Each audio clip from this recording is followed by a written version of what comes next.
This is a Headgum podcast.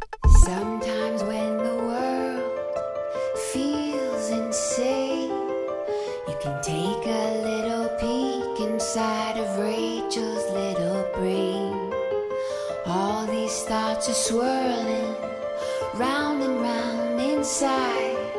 So join us on this journey as we take a little ride. We'll talk about dogs and kids and things. We'll talk about chicks and tampon strings. We'll talk about boys that'll make you cry. We'll talk about death, 'cause people die.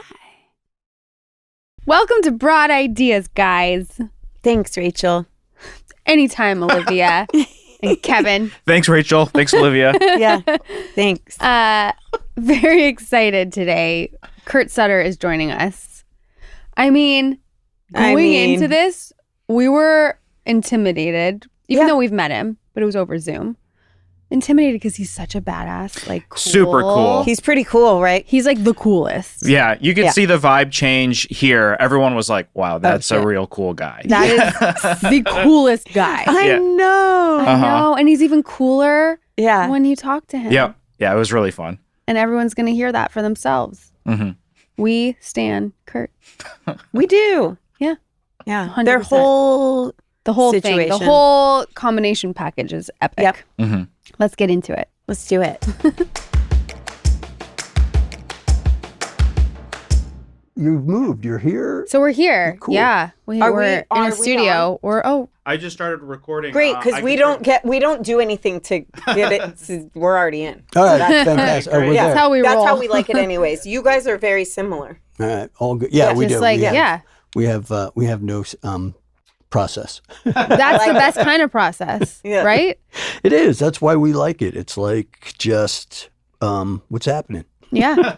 But it was so fun. So we were on Kurt and your wife Katey's podcast, and we had such a good time. Yes. And Katey was on ours before. Now, did you have Katey live? Yeah, she Oh, came that's over. Right, of course, she knew your house. Yes, right, she right. came over to the house. What a good girl. Yeah, where And- was What I? a Was, good I girl. was away. I was away. I think, yeah. You were. Calgary? Yeah, That's yeah, it, right? Yeah. So, but here I am. Here you are. We're so happy that you are here. And we were talking, before we started recording, but it's just been a crazy time, but everyone's... Yeah, we're whole, and just got a lovely email from Michael Gray Eyes, who is a great actor who I worked with on Abandons, and just sort of checking in, and it's one of those things where you know people are being inundated with whatever, and Right. You're right. and he was just how are you? I didn't want to, people are, especially if you don't live here full time, people are like, where is, like, Right. Yeah. like they Yeah. just see the news. Right. And, I was just explaining how the city is off. I feel like the city was off during COVID. Right. Obviously not to this degree. Right. But it started then where something changed. Yeah. Oh, absolutely. And now Absolutely. this is just taking it to a whole different level. Yeah, that's very astute. I believe that's true. It's, but it's that weird sense of, is this home? Right? Right. Is this, am I okay here? Right. And whereas I think with COVID, it was more about, are we okay here on the planet? Exactly. Now it's Yeah. just, it's Am I more alive? localized, right? Right. Right. Yeah. But definitely the same vibe. Same vibe. And it's yeah. all trauma too, that yeah. everyone's going through. And, I was born and raised in LA. So for me, it's home, and her too. But it's also like what you're saying. It's like, Right. well, why are we here now? Right. But It doesn't feel stable. It doesn't, not like anything ever really does, but right? Right. I mean, maybe some people feel stable out in different parts of the world. Yeah. I mean, it's a fluctuating sense, I think. And it's wild because my business manager lost his house in Malibu. Mm-hmm. And his house was a rebuild from the fire in the early 2000s. No. Oh, wow. Like the lot sat empty for a while, and then they finally rebuilt. So that was a rebuild from another fire. And what do? You love it, you own it, the property, and you rebuild, I guess. And there's a part of it that is truly the American spirit. Mm-hmm. But then at some point, it feels, are we just saying, fuck you to Mother Nature? Right. I dare you. And I was always worried about earthquakes. Same. Right. There's now that earthquakes, too. I'm like, all right, bring it, Right. We're just waiting for that one. Oh, man. But do you knock on question? wood. Here's what. When my I just nephew, want to say, this is a fantastic way to start off Yeah, a podcast. real cozy. You know? It's real cozy. We keep things light around here. Yeah. Who was the guy in the 80s and 90s? Was it Irwin Winkler? The guy that did all the disaster movies. I feel like we're just Yeah. setting This is up one a big series. disaster movie. God, That's Yeah. why I'm you're sorry, here. I interrupt you. Which Go one's ahead. your favorite? No, let's do the big hits. No, when my nephew was little, he got sick. He was like 4 years old. He got a cold, right? And he asked his mom to pass him a glass. And when he spoke, he didn't have a voice. He was like, "Can you pass me a glass?" And then he went, "I'm the bad guy?" He was like, "What?" Right. And now in Los Angeles, I look at it and I'm like, am I the idiot? Like, are we the dummies that are still Right, here? yeah. Well, When how I long have look you at the been reality of In it. LA. Been in LA a long time. I was thinking about that. I first moved out here before anybody in this room was born. In the late 80s, and then went back to New York, and then to grad school, and then back to LA in the like 97, and I've been here ever since. Okay. It's a long So time. you did get the Northridge quake. I left. okay. No, I was here from like 87 to 92. I left the Christmas, the holiday wow. season before that January. Because it was Okay. January, Wow. right? Yeah, I left right before that. And I mean, I was living in mid-Wilshire, and that didn't get rocked as badly as some of the other areas. But no, I had snuck out right before that. Wow. But no, I got really. It's the fires that have sort of plagued us for the last 15 years. Oh my goodness. Jeez. Yeah, Yeah. That is a lot. yeah. Yeah. I don't think it's because of me. yeah, Am I the bad guy? exactly. I'm the bad Yeah. guy. No, it is an interesting. And just so you know, I'm 81. She's 79. Yeah, so you guys are. I know. Yeah. Yeah. Gonna put that out there. The solemn pact with Satan is still intact. So, yes.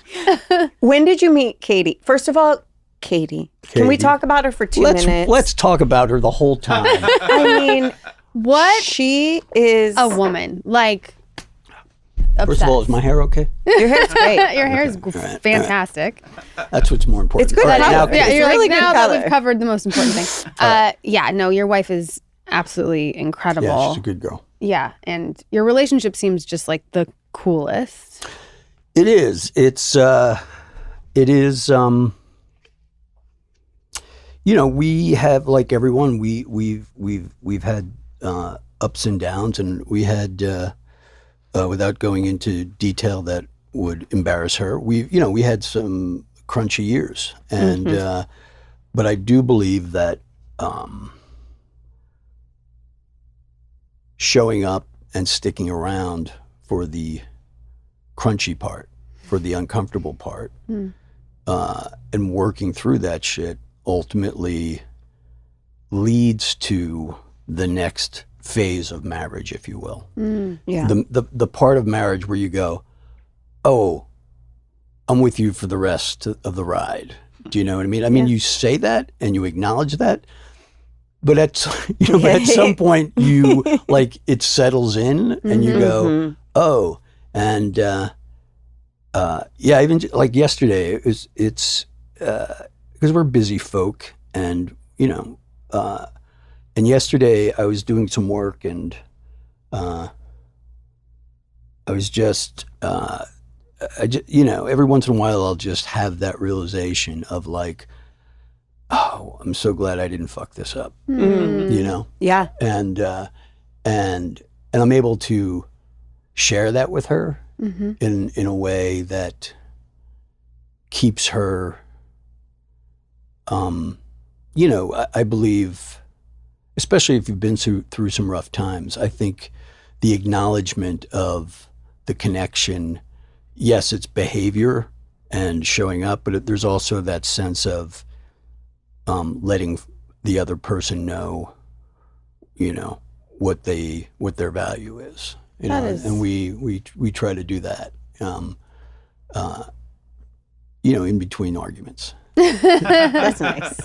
And I heard you talk about it on your podcast. Someone asked a question along the lines of like, how do you work through things? And one of the things I thought was the most important thing in what you shared was you said that there was a time where you realized, I've got to just look at my own stuff and work on that and not look to fix the relationship, but look to handle what's on my side of the street. And right. Obviously, there's so much recovery in your guys' relationship. Right.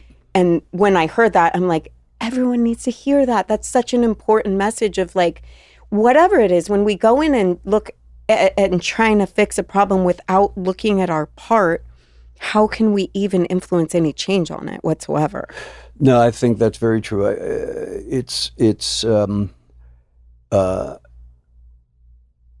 had to, when you're in the discomfort and you think you know what's going to fix you or make you or you think it that you need X, then the work becomes about the achievement. So you're not in the present. You're sort of, that's when I have that, I'll be okay. And I knew, I knew on a pretty deep level that I didn't want to fuck my kid up and split, and also that I wasn't supposed, this is where I was supposed to be, and then had that realization that what if there was nothing wrong with the marriage? What if it was about doing the work that I needed to do, and began that process. Didn't believe it was going to help, as Act we as do, if.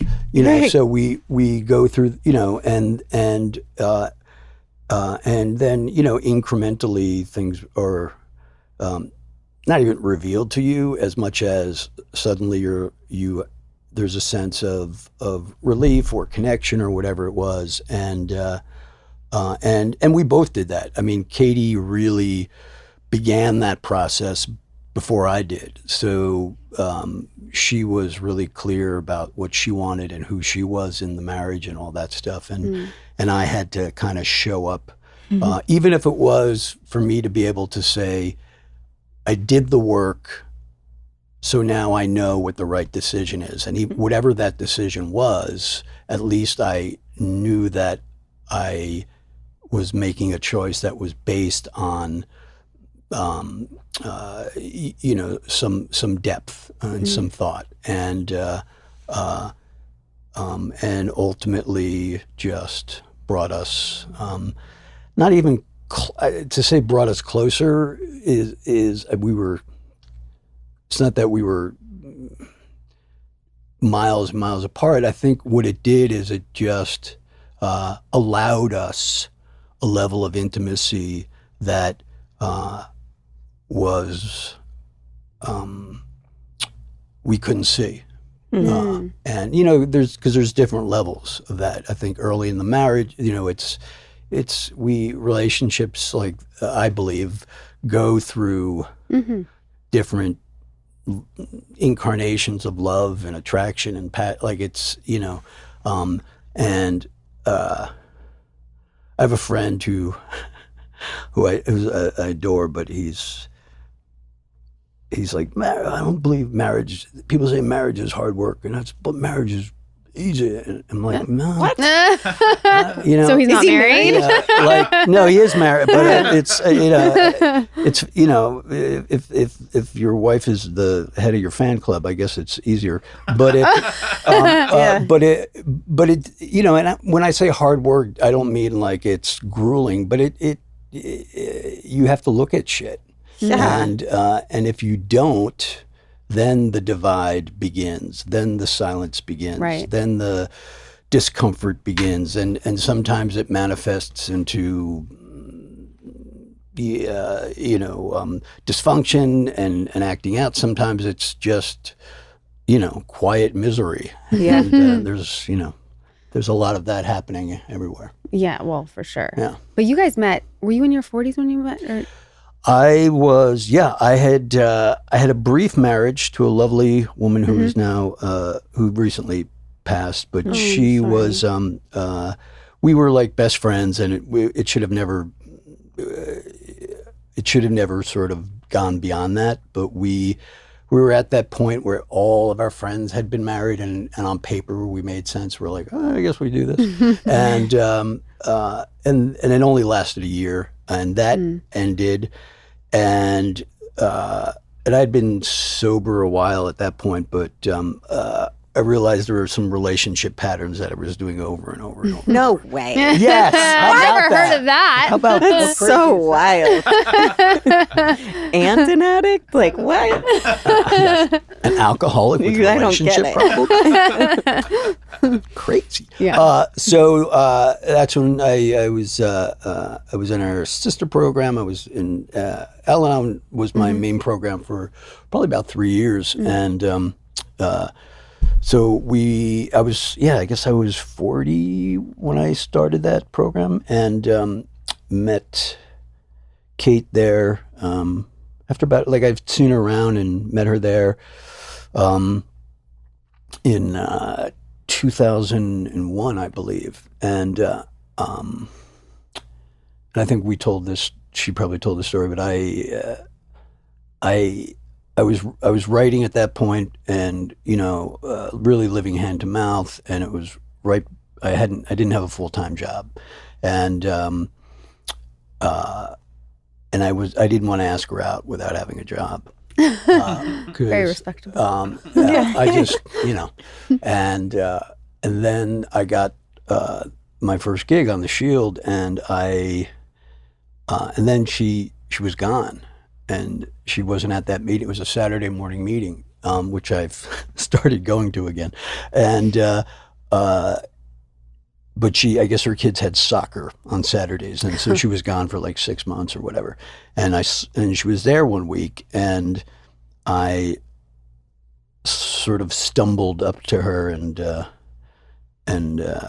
I don't remember what I said, but you told her you got a job. I asked her out for coffee, and for the following week after the next week after the meeting, and she said yes, and then brought her sponsor with her. No, she didn't. Yeah, to coffee. Wait, do I remember that? Yeah, I do remember And, that. Okay, yes, that's amazing. That's genius. Because she says she has a bad picker. So, but it was great because her sponsors. Can I borrow her sponsor? Yeah. Her sponsor, and her sponsor's husband was a longtime sober guy, and his favorite show at that time was The Shield. So I was like in. You were in. And at some point in the coffee date, she looked at her and her sponsor shared a look, and there was a nod, and her sponsor left. Oh, that's so cute. And then she walked her down the aisle. Yeah. Yeah. But yes, so I was November. Yeah, I was 41 or 42, Yeah. And so we were late bloomers. How many What? skincare products do you have in your bathroom? I have too many. Like, if I go in and count, there's at least like 30. How many do you actually use? 2. No, it's a waste of space. It's a right? waste of space, honestly. And I would say the average person probably, let's just say, needs 5, maybe. Yeah, but I get so exhausted by even seeing the routine so that by the time it's on the 5th thing, I'm already not washing my face. Yeah. Well, with JLO Beauty, Yeah. that's all you need for radiant glowing skin. 5. Yeah, but they make it simple and you know the order in which to do it. And it's not this overwhelming thing where you have to go out in the woods and scrape it on your face. And, You're using bark. Yeah. You're like, and then do this and then sleep And then, sideways and rub hug a tree it on each other. Yeah. Get that JLO glow with JLO Beauty's Deluxe Kit. It's the one and done skincare solution, clinically proven to boost your skin's radiance and luminosity for an immediate and lasting glow. A J glow. A J glow. And this Coined it. I like it. And the secret is JLO Beauty's 5-step routine featuring 5 multitasking formulas designed to cleanse, refresh, and prep your skin to take on the day. Yep. Like today. That's right. That JLO Deluxe Kit is an easy to follow AM/PM solution that gives your skin a smoother, visibly brighter look, improves the appearance of fine lines and wrinkles, and protects against UVAs and UVBs. We love it. We love it. Love to hear it. I really love that Blockbuster hydrating cream. It's so hydrating. I mean, my skin is so much more plump and dewy, and I see why 100% of the people from an 8-week clinical study who tried it had smoother skin. I get it. Yeah. I mean, I just love the container too. Yeah. It's so pretty. And you can keep it out on your counter and it doesn't make everything look a mess. I love leaving it out on my dresser. It's on display. It's super chic. And really super pretty. affordable. True. JLO Beauty products look and feel luxurious with ingredients and packaging that you would expect from the most premium skincare products. Get the only skincare routine you'll ever need. Head to jlobeauty.com/broadideas to receive 20% off plus free limited time offer gifts. Head to jlobeauty.com/broadideas for 20% off and free limited time offer gifts. A $175 value. jlobeauty.com/broadideas. No, but it's interesting. And I'm mainly the age thing because I date, whatever. I'm fine. But because then you're talking about let's go down that road. we're going down that road, Kurt. do it. Okay? You can't sit in that chair and not help me here. So, you're 40, you meet Katey, and you're talking about her value and everything. So I want to know, do you believe as a man from a male perspective that the age definitely plays into that and the maturity of acknowledging that, or do you attribute it to something else? Well, Kate's 6 years older than me, and I wasn't at the time. I wasn't there was I didn't have a criteria for. I knew I dated younger women and who who have felt like contemporaries, and I didn't feel like the age was a thing, and then others who you were really aware that you're operating out of 2 different boxes, and so yeah, I mean, there was definitely a maturity there, and look, at that point, I knew that if I was dating anyone who was age appropriate, chances are they would either be previously married or they would be in some process of along the way, and and she had, Katey came with 2 kids, and so that was a consideration. So I knew she was like a full-on grown-up. Right. Yeah, Right. Yeah. And really, I'm attracted to people who are successful, and I don't mean that in a monetary or career sense as much as they have their shit together. Yeah. They know what they want out of life. They're self-sufficient. It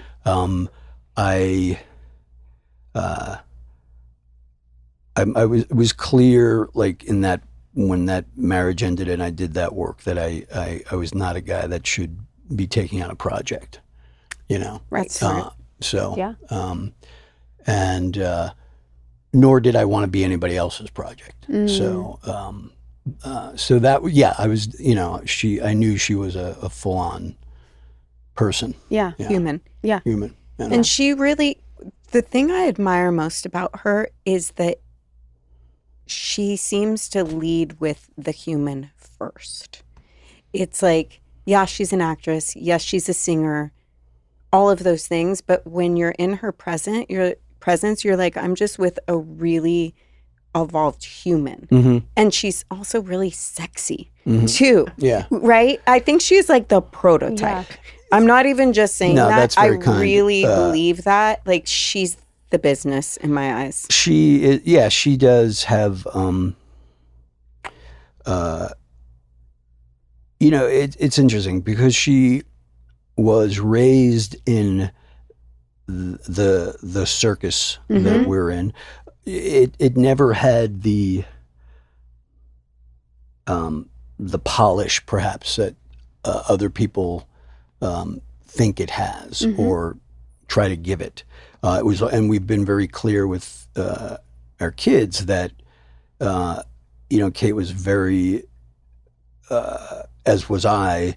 It was important to tell them about all the mistakes and all the jobs we didn't get. Right. And so our kids had a clear understanding of the struggle. Yeah. And so she's grateful for what she's been able to do and the opportunity to do it. But yeah, she is a, I think that one of the things that attracted me most about her, and I was not a guy who really had any designs on being a father. I did not think it was a good idea for me to procreate. I was like, let's end it here, man. There's enough of this. And not that I was against it, but there was no pull. Yeah. But I marveled at her maternal instincts and who she was as a mom, and not to go down this road, but I didn't necessarily have that growing up, and we like all roads. Yeah, you can go down that road. Like, but it's so and it really was through her relationship with her kids that I had a sense of like just a better model of what that relationship was supposed to be. And that really made me think, all right, maybe I can do this. And I really was in apprentice mode those first 5 years with the kid. Like I had no designs on imposing myself as their father. They had a father. I just sort of sat back and watched her, took her lead, and really my job for that first 5 years with them was making them laugh. I like that. That's all I did. That is from the best. Silly voices to pratfalls to I want all that right now. Make me laugh. to full-on characters. Like I amazing. would do anything to make them laugh, and That is so that sweet. was sort of my, and it still is. Like my son and I were just such fucking wise asses. And the text chain is, I just texted him the other day. I was like, hey man, you want to have lunch?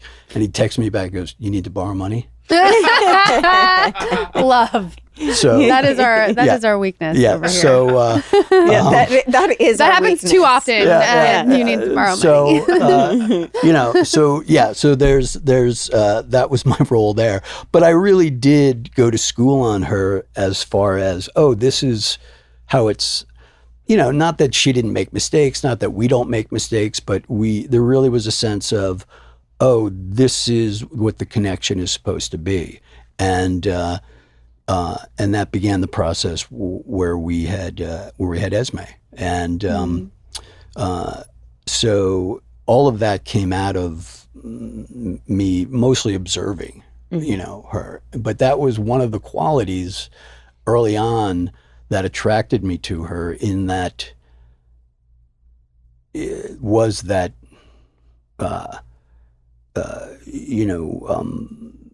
fierce mother vibe, protecting, and she was very clear about we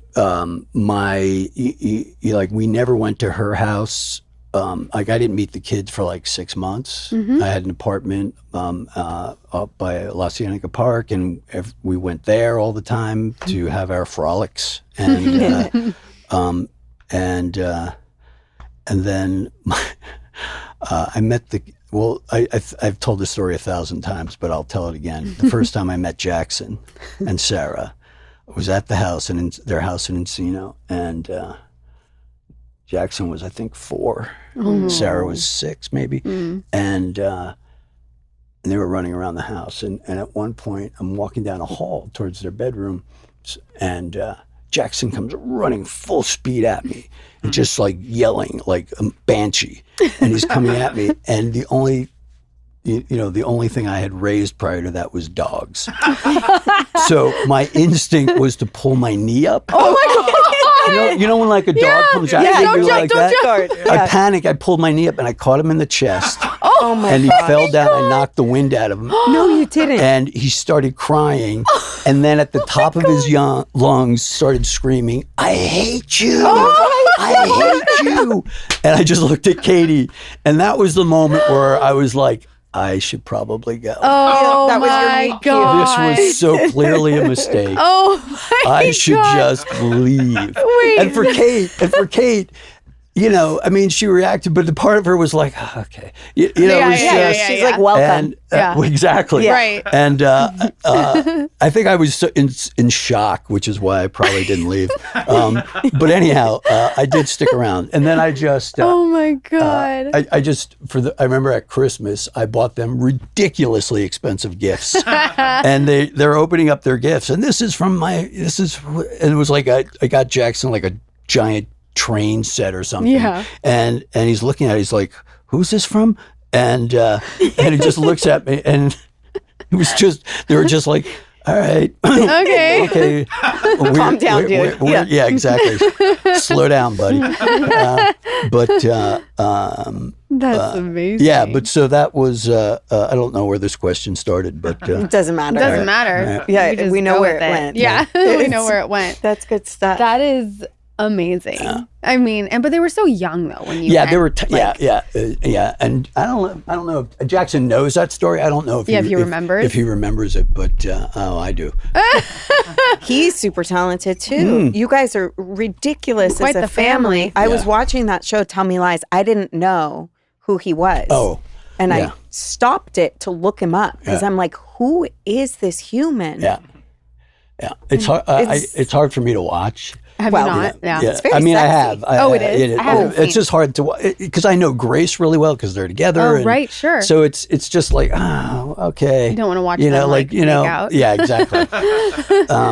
Awkward period thing. My husband kept coming in, and every time he'd come in, it was a sex scene. He said, "What are you doing?" Yeah. And it was like a marathon because I binged it. I couldn't stop watching it. No, it's. And he's like, "What is happening?" I'm like, "Just leave for like a week like, and I'll see you on the other side. I know. No. It's got a great soap quality and good. It's doing very well. And I think they start shooting again soon. But well, shows that do really well and that are amazing. We need to talk about yours a little bit, dude. No. I mean, let's get into that. That show triggered me a lot. Sons of Anarchy. Do you know that? No, you've never told me.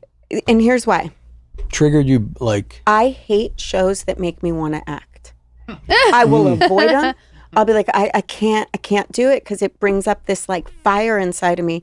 And I rewatched the pilot recently, and I was like, yes, this show pisses me off because it's so good.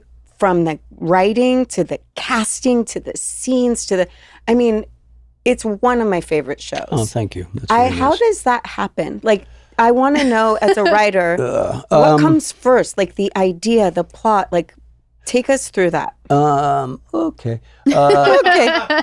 No, I mean, I've been in. Yeah, it's interesting. I'm in development mode again, which is which is exciting and terrifying and. Because I'm working on 3 or 4 different things. But for me, like I know pretty quickly if I understand how to execute the idea. And I had a lunch with the Linsons, John and his dad, Art, and they had this idea they wanted to do a sort of a West Coast version of The Sopranos. I didn't really know. I had worked on one project in the outlaw motorcycle world, but didn't really know much about it. And that was all.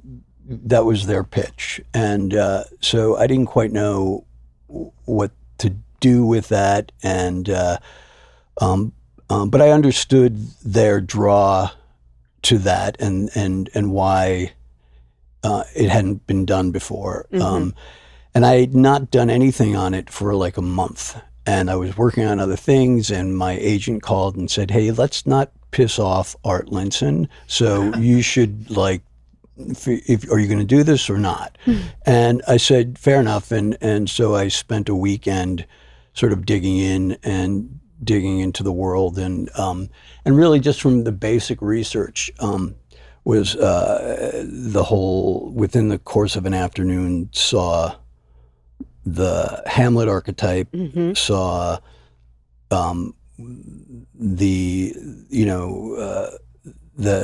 that his dad was Hamlet's father and that had been killed and like I kind of saw the whole thing in the course of an afternoon, and if it happens that way, then I can run with it. I mean, it always changes and morphs, but when I understand how to get in, then I can usually go at it pretty quickly and pretty thoroughly. I'm also, I've realized I'm not the guy to perhaps adapt anything because it's harder for me to take something that already exists and figure out how to execute it, which I have no problem with. I feel the most underused talent in Hollywood is imagination. True. So I feel like that's my job as a storyteller to create the story, maybe not just retell, or at least, I mean, yes, Romeo and Juliet, Hamlet, they've all those archetypes I've used, but it's easier for me to get in through my own idea than someone else's. So, but that's sort of the process, right? And once I had that framework, I knew what the show was. I could create the pitch document. I knew how to sell it, so to speak, and then the process begins. And what works, what doesn't work, what do you expand, what doesn't expand, and and it went through a lot of changes. And we did a big reshoot. Actually, with Mayans and Sons, we did like complete reshoots of the pilot because of actor changes and but that. But there was a basic belief on my part, and in that case, John Landgraf on his part, that there were important stories to tell and worlds that people would want to visit. So, so we were able to, he was able to sort of let me go. Yeah, that's awesome. I saw a lot of program in it too, even the way they conducted their meetings. Oh yeah. I was like, that's even the way they end, like, okay, and treasury and and that's our time. And I was like, there's so much well, it's really interesting program in that. It's the irony of outlaw culture, at least in that world, that it's all about being outlaws and being anarchists and living outside the box and no rules, and yet there are so many rules within that, and it's very militaristic in terms of what you can do and what you can't do, and so there's a lot of not rigidity, but there's a lot of structure around how that life, how you live that life, and so all that stuff was, happens. And there's a dude who collects the money, who pays that, it's all that stuff. They've got their own code of ethics. And it's a lot tighter than a lot of people out there on the streets too. Oh yeah. Like the things they will and won't do are firmer than most people. Yeah, it is. Especially, the idea of living on the fringe, if you will, there's an element of danger. There's an element of whether that danger is from rivals, whether that danger is from law enforcement, whatever it is, that you need to, at the very least, trust the person riding next to you with a level that perhaps most civilians don't have to. And so I think that's what breeds that deeper sense of camaraderie, at least that was my experience. Yeah. I mean, it makes perfect sense. I grew up with a brother that grew up in jail. And so I've heard a lot from him on the kind of rules they lived by. Oh, absolutely. Oh, yeah. It's very similar. Yeah. It's like, never take from family. They've got these codes that are like, what's the word? It's not crook codes. It's crook codes, basically. Right. No, but it's interesting. The law of thieves and exactly. That's it. That's the way to say it. Crook codes. But I do like crook codes. He's like, I'll be using Kurt that. Sutter's next show, crook codes. My unauthorized autobiography. I was, there's a project I'm working or maybe gearing up to do now, and I was talking about it to the guys I'm working with, but also to Kate too. There, that, and I know this because of I've experienced it in that I know a lot of law enforcement because of my work on the Shield, and I have a brother-in-law who's a Fed, and I've met a lot of military guys through the show, and the Navy SEALs, like the Navy SEALs that took down Bin Laden came to the set and did a walkthrough, and they're the one. There was one guy in particular who was very articulate about it, that the reason they plug into the show is that personality type, that pull towards risk, if you will. A lot of dudes, it's, they reach that point where they can go either way. Mm-hmm. Do I go that way? And is that who I become and how I carve out my place? Or do I join the academy or do I go into the Marines? Or because there's a crossroads where that personality can go either way. Right. It's the same wiring. It's same wiring. Yeah. And I was aware of that, obviously, but to hear this gentleman sort of say it and have the awareness of what could have been, right? But that's what the pull is to the show, and that's in that deep sense of camaraderie and that deep sense of, I'm putting my life in my brother's hands, and we ride or die, and like all that stuff is those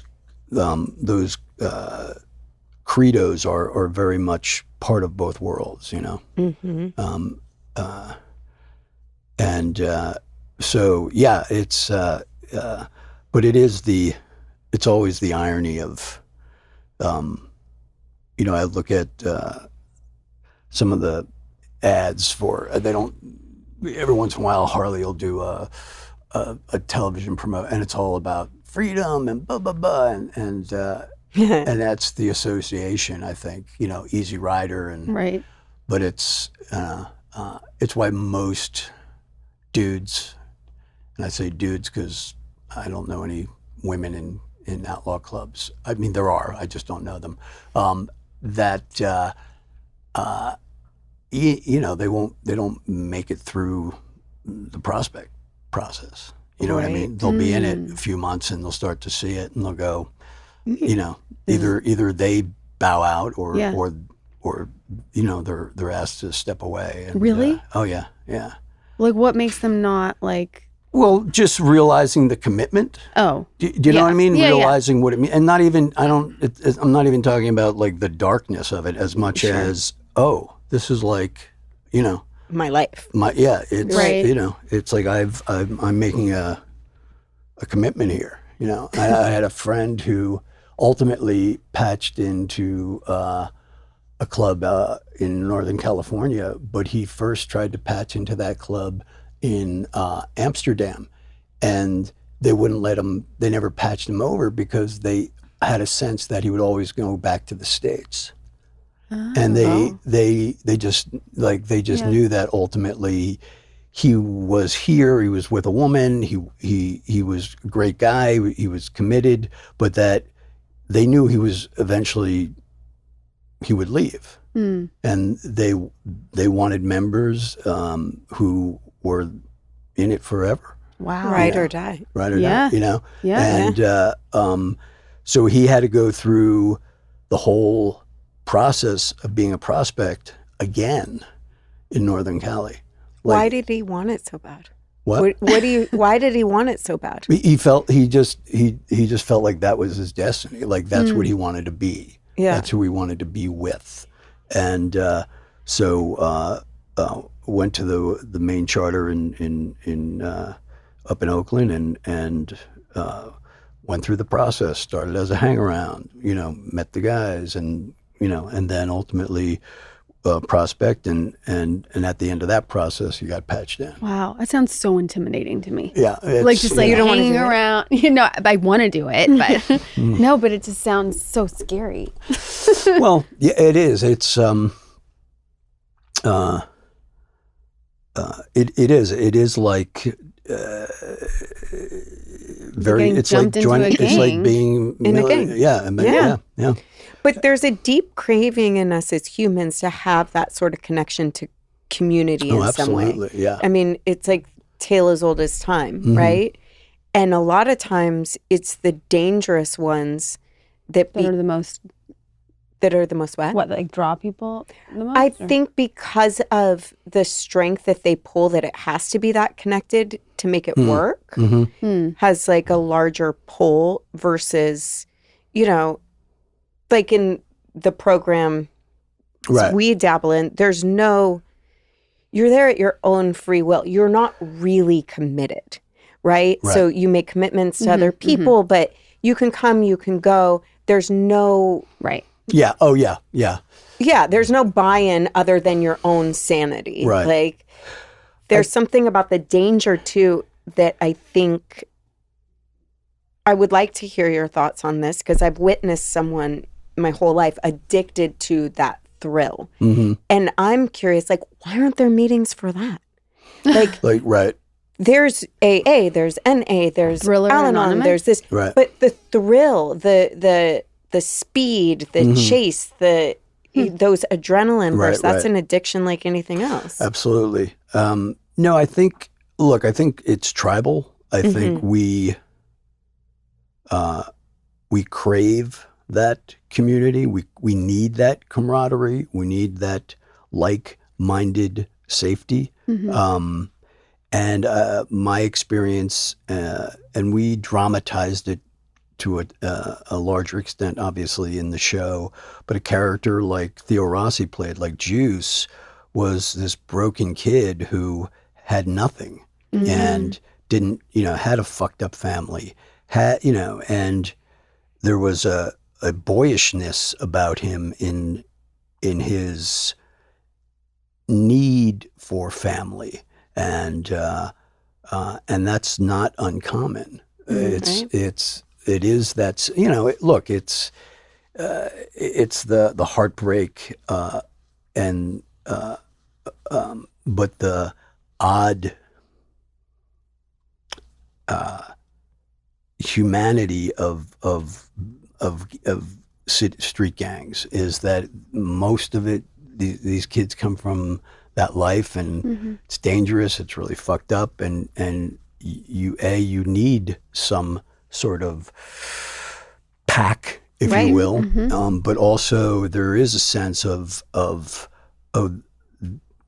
these people have my best interest. These people have my back, and it is really a desperate need for family. It's why most interventions in that world are giving kids opportunities, like what they do at Homeboys.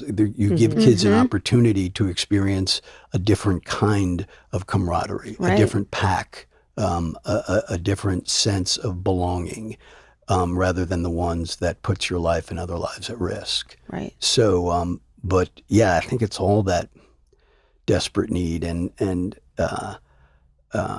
yes, I think the danger of it is that pull is a bigger commitment, if you will. So I think you have to come from some of that or experience some of that, whether that's trauma or not, to feel that pull. Do you know what I mean? I think it has to be part of what scares you that makes you chase it. What scares you? Yeah. Wow. How much time do we have? I would say I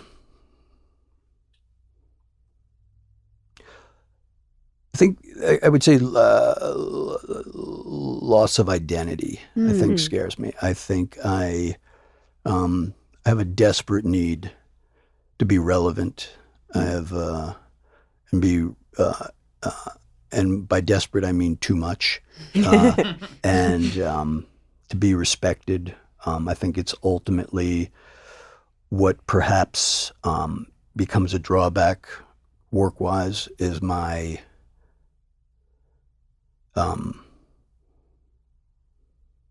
desire to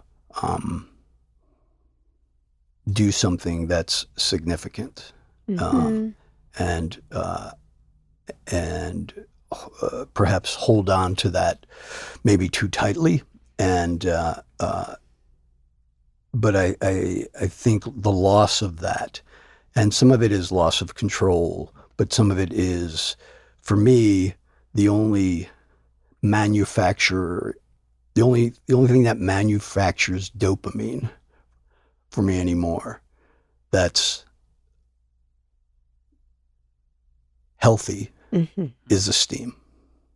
And without that, I'm lost. So I get that through the things that give me identity, which is an artist, which is a storyteller, which is a partner, which is a dad, which is a friend, all that stuff. So like losing those things, I think is the most terrifying. Like did you mean like No, that's ghosts? exactly what That I was meant. like, No, that's what I meant. Could you imagine? I'm afraid of ghosts. You're like, I don't like tiny spiders. Yeah. If that came out of you, I would die. No, that's exactly No, that's- what yes. I wanted to hear. Yeah, and that's the real fear, Yeah. you know? Yeah. Because that's in everyone. I mean, when you actually look at it, and the fact that you can admit it and articulate it. Yeah, I mean, there's so many others, but I think if I had to really lean into the thing that the fear that probably is the most challenging would be that one. You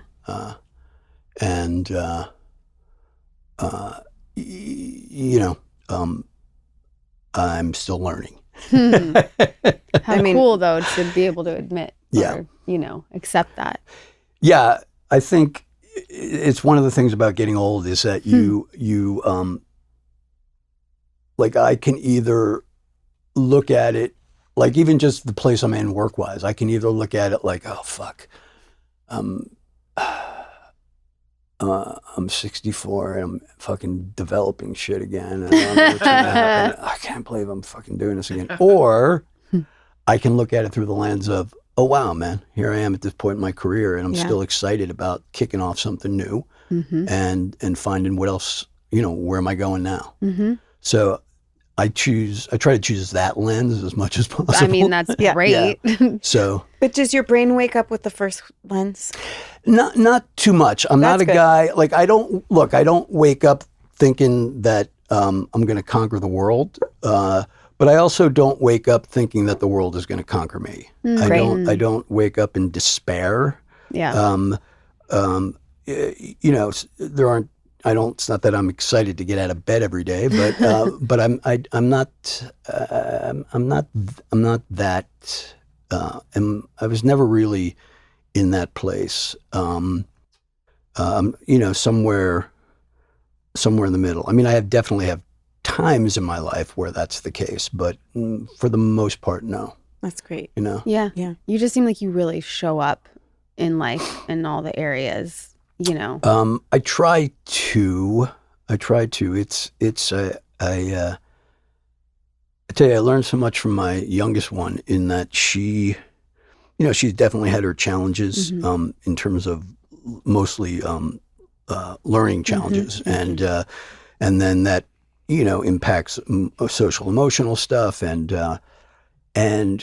the way she deals with anxiety is she has to push through it, right? And my older daughter was like that too. Like the only way, like she went to Marlboro, which was really hard academically, and the only way she could relieve her anxiety is if all her homework was done, and she thought it was not even perfect, but she had to get everything done. My son, on the other hand, dealt with his anxiety by never opening up his backpack. I relate to that. That was me. So I didn't know which way Esme was going to go, and she really was the like Sarah, like she has to get it all done, and as a result of that, she's learned amazing.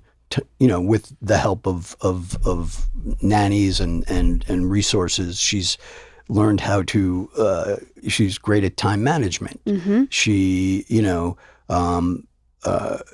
her grades since the pandemic have exponentially improved, and because she's figured out how to learn. Wow. And she's still that way. Like she's she's excited but terrified about going to college. So she did this 2-week thing at LMU where you go and live in a dorm for 2 weeks and go to classes and have the experience. Like she has to push through it to get through the anxiety. Wow. She can't, like, if she can't hide from it. And, and she was, she has a lot to say. So she's never a kid that was going to slip through the cracks. But, and here, this is a kid that has really struggled, or when she was younger academically. And so far, every school she's gotten into, or she's applied to, she's gotten into. And 2 of her top choices, she's gotten full academic scholarships. Wow. Oh, that's amazing. That makes me want to cry. I know, it's amazing. That's amazing. And it's, and it's all her, man. It's all her hard work. And, but when I say I learned from her, like my instincts growing up was never to push through it. It was, how do I avoid this? How do I avoid the feeling? How do I avoid the fear? How do I check out? And so I watch her, and she came back when we came back from after the fires. I was still in Idaho, and Kate and Esme came out for another week until things got better here. And when she came back, she hadn't driven in like 3 weeks. And she said, "Dad, I'm nervous about driving again, so I have to drive 3 days to school this week." Like she just knew, She knows her she plan. had to do it. like she had to drive again. Like otherwise it was going to get worse. And That is so responsible. isn't that wild? Like that is never my thought is la la la la la la la. We got la, this. la, la, exactly. What? No way. Wow. And very impressive. So I and we are very similar. So I, the only, it's rhetoric at this point, but truly, the only way is through.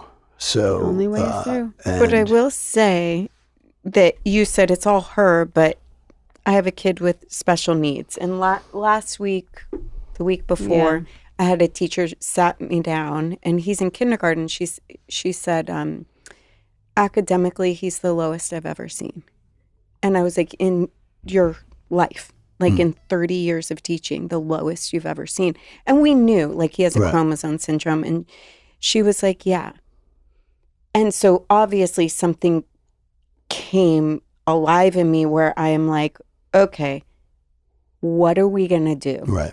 How are we going to best support him? So your daughter getting to that place and the fact that she's going to go to college would not have happened without you guys and that absolutely massive amount of support I'm sure she was given. I believe that. We were we're blessed that we had we could afford the resources to help her. But she was she didn't know how to help herself, and we didn't. And when they're young, you don't quite know what it is. And for her, it turned out to be mostly like ADHD related. It's heartbreaking. We found out, she needed glasses. She couldn't see the board. Oh my God. So like she doesn't know that, right? Yeah. And we found she had like a very common thing. It's I forget the name, but it's almost like oral dyslexia. Like her ears weren't hooking up. Wow. So like she was a kid who you couldn't talk and have the radio on at the same time. And they identified that, and that's what would happen in the classroom. Like the teacher would be talking and suddenly it's just white noise. Is it apraxia?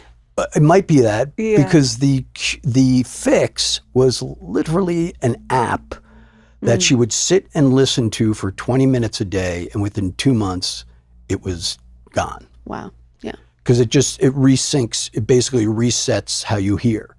And so like that was part of the equation. So it was all these things that we didn't know if it was all behavioral. We didn't know if it was, if it was something more serious. And you do the best you can. You lean into the obvious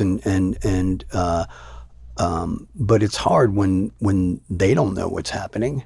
And like I said, she was a kid who was not going to slip through the cracks. So, it was rugged, and but she, but from that experience, when I said it's all her, is that she was given the skills and she was given the tools, and she developed, like, her superpower is self-awareness, right? And that's huge. I huge. Barely have, right? So we all feel we're like,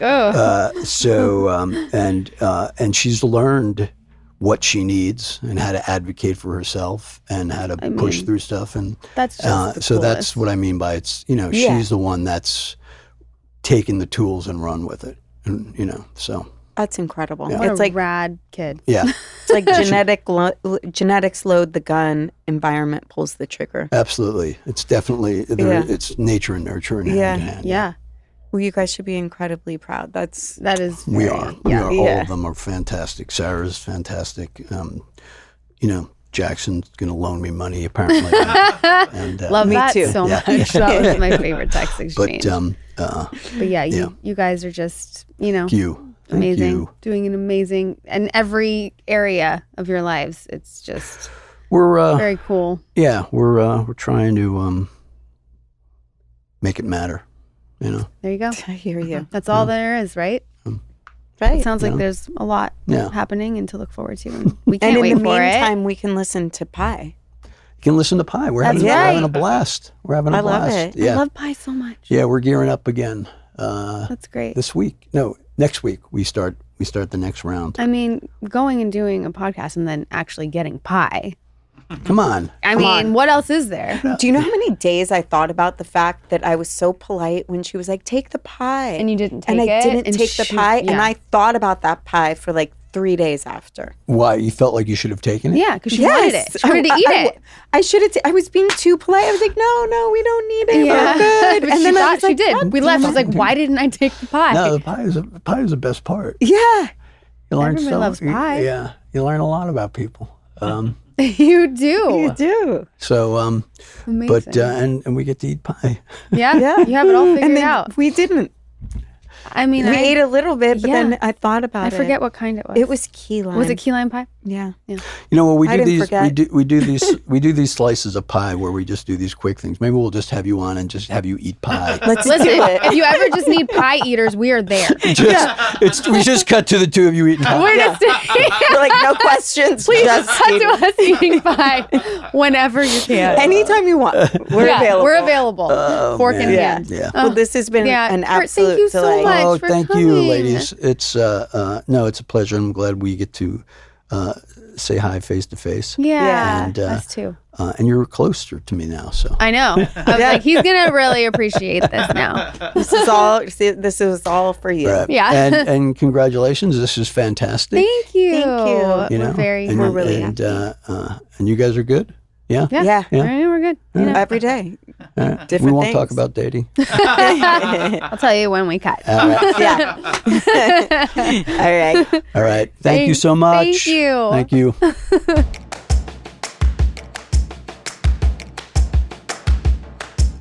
Are you someone that like will tell someone if they have a booger? Yes, because I didn't once, and they got so mad that I was like, I'm trying to be better about that. I was very proud of myself. I went to a coffee shop recently, and the barista's name tag was upside down. Oh. And I went, just so you know, your name tag's upside down. And she looked down and looked back up and went, I've been here for like 8 hours, and you're the first person to say God. that. And I was Yeah. like, oh, okay, that was cool. So, it's hard if you don't know the person, though, because then it's just like, it hey, is. we're gonna get vulnerable quick. Right. But I'm always like toilet paper on the shoe, Yep. like any of Yeah. that stuff. I'll be like, hey, Yeah. Just so you know. Yeah. The one thing that's a little iffy is the thing in the teeth. That's tough. Yeah. It's a I little think that's vulnerable. easier than a booger. Both are a little vulnerable. The Yeah. thing in the teeth is easier because you just go. No, you gotta you say- just go. Yeah. And But they the go, booger- oh, thank you so much. The Like, you got booger's a some- little hard. I would almost go so far as to grab a tissue and just hand it to the person without Oh, even okay. saying anything and maybe Oh, just going that's a like, move. you need this. I have a question. Why is booger like saying an offensive word somehow to a stranger? That was my Yeah, question. yeah. Is like, why is the booger so vulnerable? Why is it so It's not like in an vulnerable? intimate place. It's not like, No. like what about the booger is so vulnerable? It just shows up and it's an embarrassment. Yeah. like, what is that though? But you have no control. No, and it everybody sucks. has boogers, Yeah. and it's I will like say dust. some people are more prone to boogers than others. Like, Yeah. do you know people? I love that this is what we're talking about on Kurt's Me too. episode. Like the coolest dude ever, and we're Yeah. getting into it. But He knows. He knows. But there Yeah. are some people that are more prone to booger. Like they always kind of have one. Do you not find that? I don't know. Am I one of those? You're not one of people? those people. I I tell got you so if you have scared. one and you don't. Like, how often do I say that? Not ever, because you don't. I don't think I'm really a booger person. No, because you have tiny little nostrils. My nostrils. I think I kind of am, and I try to keep tissues around me, and, Okay. for that reason. And then I do the like, I love the one-click iPhone, like camera, quick check, looking good, and can Okay. kinda put do you? it How away. often do you do that?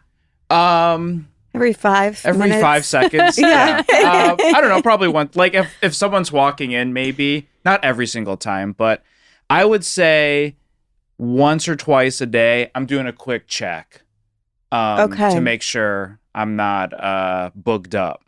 All right. Yeah, It's interesting. very. It's really interesting. Yeah, I'm trying to think of like an example of I someone. feel like I don't see. Maybe it's because I haven't been able to see. I'm a lot lower than Yeah. most people, so I see noses easier. Oh. That's I'm true. beneath Yeah. the nose. Yeah. And I'm not super tall, but I'm 5'10", and I do think like He just wanted to get that out there. He just wanted everyone to know. He wanted to flex. He's 5'10".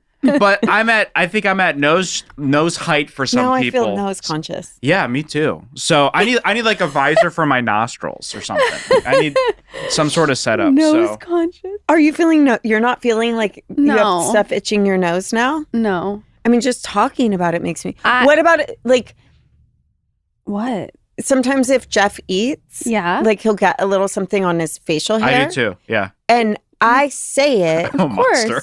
I say it every time, and Okay, he's like, yeah. "I'm mid bite. Like I'm gonna get to. Like Right. he's gonna. Yeah. You don't need to. Well, we had a meeting and it was someone we met for the first time. And I told him when he had like mayonnaise or something on his hands. And I was like, I don't want you to get that Oh, on yeah. your clothes. I just Yeah. want you to know you need to wipe your hands. Practical. Right. Practical. You did. You said, you've got mayonnaise on your hands. It's like you might want to get that. What was his reaction? Was he cool with it, or was he like, okay? He was like, I'm saving that for later. Yeah, Yep, he like that's made the a line. joke. Yeah. Yeah, Yeah. that's good. That was just good. Yeah. You always need You gotta be someone quick that with can it. like Yeah, make you have a joke. to. Yeah, my wife will kind of call out like, "How do you have so much peanut butter on your face?" So I appreciate Just peanut when- butter specifically. Yeah, it's always peanut butter.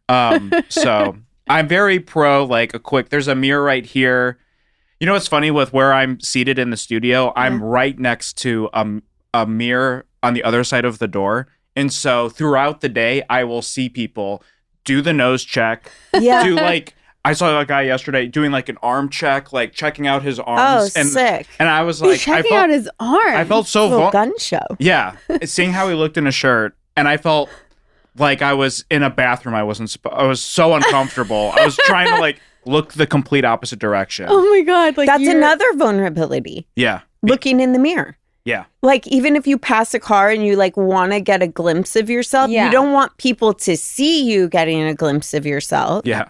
You know, like because Right. it's a Like you're caught. vulnerable. Uh-huh. Yeah. Why? Why? Who cares? There are people that don't give a fuck that just do it. You know what I mean? Yes. And like there's And people they- like us who are Where like, I'm like, I don't look. gotta don't like you? side glance at my, Or you like know what keep I mean? acting like you did something Like, on I purpose. was like, oh, there's like the this- Ellen trip where she Yeah. trips and keeps running. Like where Oh, you have yeah, to yeah. pretend like it's intentional. Yeah, to roll with it. Yeah. I'm more vulnerable taking a selfie than I am like looking in a public mirror. Interesting. Yeah, I don't know why. Like, so I'm so. Could you try it for us right now? like Yeah, Take a selfie, please. Kevin. Should I have one with you guys in the background? No, I mean, you can. Yeah, us in the background. Okay. But I want it to be like really you in a selfie. Yeah, selfie. I do the thing. I don't know if a lot of Couldn't do guys it. do this, but I do a lot of like knuckles under the chin. It feels like a very intentional pose. So you'll see that a lot in pictures with me. Yeah. That your knuckles are always under your chin. That's Yeah, like kinda a. kinda It's like the move Kevin. like that. Let's see. It's the Kevin. I hate it. It's oh god, I feel naked. It's I don't crazy. think. Listen, I'm going to say this as a public service announcement. That's disgusting. I'll send it to Caitlin. I feel to like post. it's a turnoff. Like to me, it's an ick. What? A guy that's comfortable with selfies. Oh, That's yeah. it. That's like They're a like turn confident off. with it. Yeah. Like a guy that's like, psh, Do guys You have know? icks as much as girls have icks? Yeah, I don't I'm think so. asking the guy. No, I I know. don't think so. I'm answering. Gareth called me the lobotomy smile. Like I haven't figured out smiling yet. It looks like I have I don't Let's have a see brain. it. Oh gosh. Oh my god. Last week I had to do third grade trivia, and now I'm doing selfies. Okay, let's try. Yeah, you like it, right? Let's just see the It's smile. fun. That's a nice smile. It's cute, Kevin. It's getting there. I think it's nice. It is nice. My mom gives 2 sets of teeth. How do you feel about that? A 2 sets of teeth She smile. shows bottom. Let me see your smile. She does this. I I'm like, Mom, just try the top. Just Yeah. like, Yeah. she's like, had to take. I Like, you're had not to the practice dentist. because I got married in March and took so many photos with the photographer. And so my wife was like, "You have to practice your smile." And what was happening was like I would open my mouth, but you couldn't see my teeth. And she was like, "You just look like you're like taking a bite." like what? Show I would us. go What like- do you mean? Like, Oh, but I'm not mad at an open mouth. smile? Because it looks like Smile. you're laughing. Let me see Yeah. yours. Yeah, but do it open mouthed. I like it. That's cute. Yeah. Yeah. There's nothing wrong with that. Yeah, that looks fine.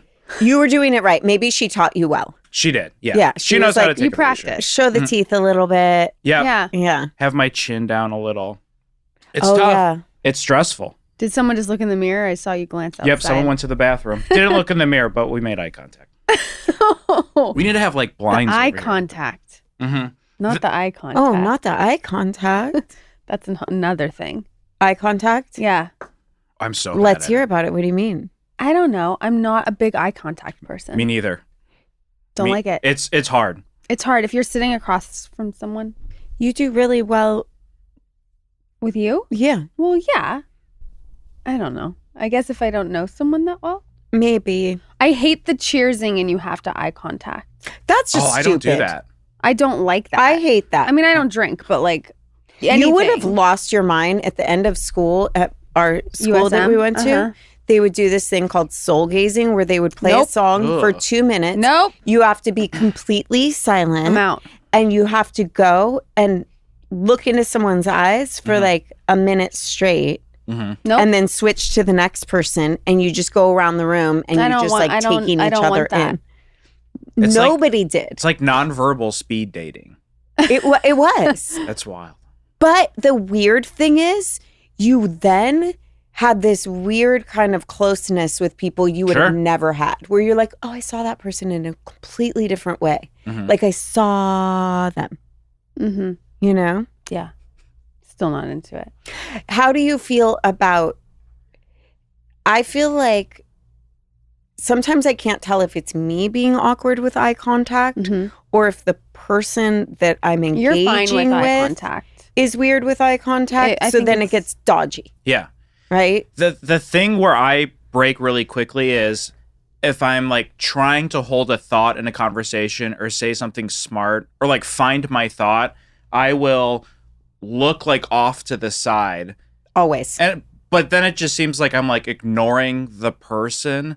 I got called out for it. Where it was like I was interviewing someone on a show and I was trying to like frame the questions, but I was doing it the whole interview. So eventually someone was like, where are you looking? Because I was just like staring at a wall for so much of it. And then I would like come back when they would, eye contact's tough. I don't know what happened.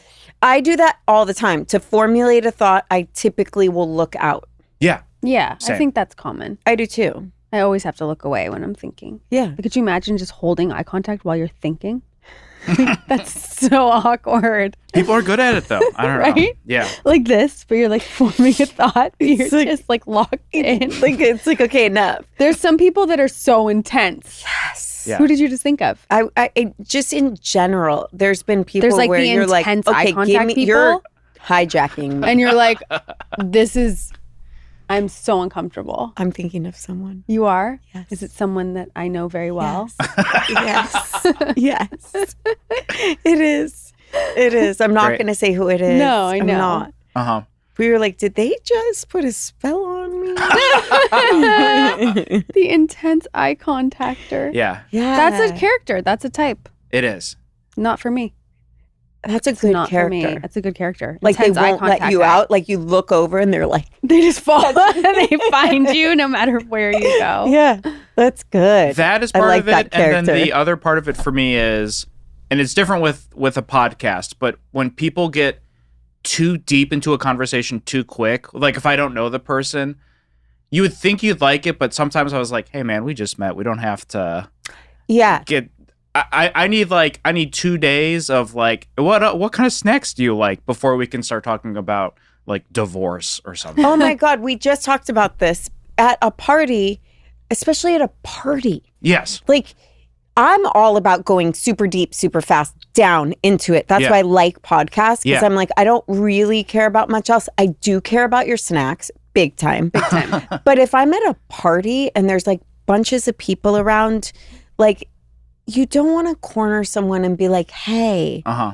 let me tell you about the most depressing thing on earth. Yes. Right. Because you can't actually concentrate and give them that No, attention. you can't. And here's No. another thing. Do Like it. talking at a party and someone like goes in on something. Yeah. But there's somebody at the party Yes. that doesn't really know Yeah. Well, anyone Anyone. really well. And they're sitting right there. But this person is trying to really get into it. And all I can focus on is this other person that has no one to talk to. who's totally out of it. And that's why you can't do that at parties. That's why you can't do that at parties. You got to keep it light. You got to because keep it light. There's someone sitting there that doesn't know anyone, No one and doesn't you got know to be anyone. like, what kind of Got to bring them into the snacks do you like? conversation. Yeah, Snacks is always a good go-to.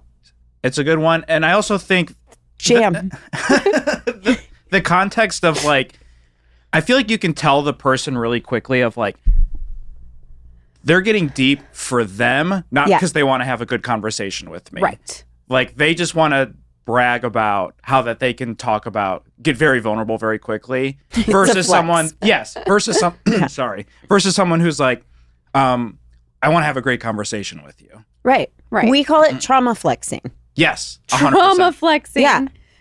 Trauma flexing. Yeah, It's a one-upper. it is a one-upper, and it's like, I can't handle one-uppers no, in any context. No. Trauma one-upping. Yeah. any Any one-upping. Adam Devine on Workaholics called it story battle, where like someone would tell a story and then he would tell a story like on Workaholics, and then his character would go, story battle, I just won. That was a way better story than yours. And I see but people that's do funny. that sometimes where Right. they're like trying to one up a story where it's like, well, Like, how did why? this become a competition? Yeah. Right. There's There's a people- difference between relating and Yeah. one-upping. Yeah. Yes. Yeah. 100%. Relating. But do you ever do that and then you think about it like, oh, did I just make this all about me? But you're just Of like course. relating, Yeah. which is normal, hmm but you're not one-upping. No, there's a difference between relating and bringing someone into your experience and sharing theirs. Right. And here's the difference. There's a difference between waiting for them to hear what you have to say Mhm. Yeah. versus sharing back and forth. Yes. Right. Right. Right. Yes. 100%. And you do notice that a lot when you go to social gatherings. Yeah. You learn a lot. You learn so much in a social gathering In a about social people. gathering. Yeah. And this is something I was thinking about earlier. You learn so much going out to dinner Oh, do tell. with people. How do they treat the server? Oh, Yeah. yeah. hmm How do they conduct themselves? Speaking of Ix, I went and got coffee with a friend over a year ago, and I still think about it. And the way he said, I was like, can I please have an almond milk latte? Barista said, no problem. Then he walked up and went, give me a cold brew. And I was like, oh, hell give no. me a... Give me what? nothing. I was like, oh, God. And it was pretty nasty. Because he said, give me a... No, Yeah. I'm not down. Nope, that's it. That It was- friendship's it over. was Because bizarre, think you're yeah. your kid. Like if my kid said that, Yeah. Oh, I no would way. be like, No, absolutely no. not. That's not That's how not you how you speak talk to people. Crazy. No, No. Yeah. Like, put your cart back. Do you put your shopping cart back? I do. It depends. I'll put it in the little swoopy thing where you put it in the thing. I won't walk it all the way back to the store. No. Putting I'll it put it- back, it also counts if you put it where they go to I collect had them. a really hard time with that though for a Why? minute when my kids were babies. So you would leave it at your parking spot? Because I'd be terrified to leave my babies Sure. in the car alone Oh, to go interesting. put it back in the thing. Huh. Mhm. And so I'd be super conflicted. Yeah. And sometimes I would just leave it at the spot. But now that my kids are old enough, I put it back in the thing. Do you put it back? Yes, I bought a bathroom vent at Home Depot this week, and I watched a guy just launch his cart into the parking lot, like into the abyss. He like, What? put his stuff Wow. in his car. He was too far where I wanted to like shout and be like, what was that? And he was just like, I'm done, and just launched it and then got in his car. But you could never, No, it was wild. because you could No. never bring it up because you never know how people are going to react. Oh, yeah. I barely Yeah. honk it. I only honk if it's I an don't- I am emergency. not a I'm honker. No, a I'm honker. I will like, wait 10 minutes at that fucking green light Yeah, me too. if the person in front of me isn't moving Yeah. before I honk. How do you feel about, do you help bag your own groceries? Yes. Hmm. Yeah. You do? Yeah. Yeah. Okay. I mean, My if someone's like doing it and like just, and they have a method and they're just in it and I Yeah. don't want to interfere. Yep. Like, I don't want to fuck with their system. Yeah. Yeah, What we- if there's no bagger, I'll hop in. Of But course. if someone's doing it, I don't want to be like, and I'm here too. Yeah, no, I'm here too. No, my dad used to do it when I was a kid and it would embarrass me. That he would bag. Yeah, he'd always do it. Well, He'd always be like, I got this.